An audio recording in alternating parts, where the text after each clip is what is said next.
Straordinaria rivelazione della Madonna a Catalina Rivas. Salve a tutti carissimi. Oggi voglio parlarvi di una mistica boliviana, la quale è dagli anni 90 che riceve tutta una serie di messaggi, di apparizioni da parte di Gesù e Maria. E quello che ci interessa in particolare, tra i tanti messaggi che la Vergine Santa avrebbe dato appunto a questa mistica boliviana Catalina Rivas, è quello che la Madonna le ha detto circa i luoghi dove ella è presente, la Madonna sarebbe presente per più tempo e più a lungo. La Madonna ha detto a Catalina Rivas: la gente fa pellegrinaggi, cerca i luoghi delle apparizioni, e questo va bene per tutte le grazie che si ricevono in quei luoghi, ma in nessuna apparizione, in nessun luogo io sono presente per più tempo come durante la Santa Messa. Ai piedi dell'altare dove si celebra l'Eucaristia sempre mi potete trovare.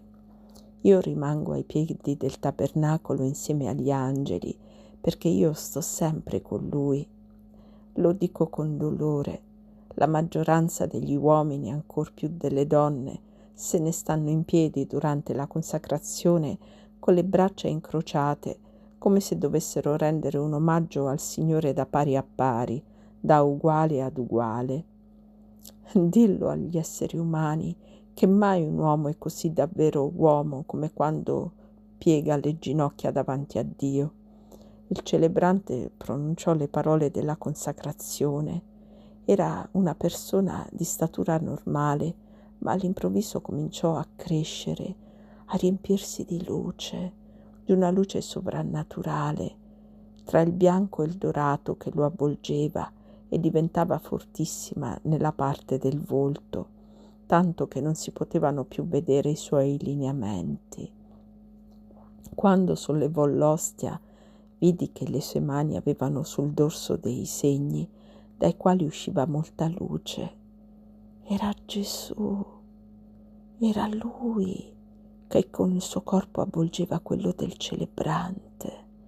Istintivamente abbassai la testa e Nostra Signora disse: no, non distogliere lo sguardo, alza gli occhi, contemplalo, incrocia il tuo sguardo con il suo e ripeti la preghiera di Fatima.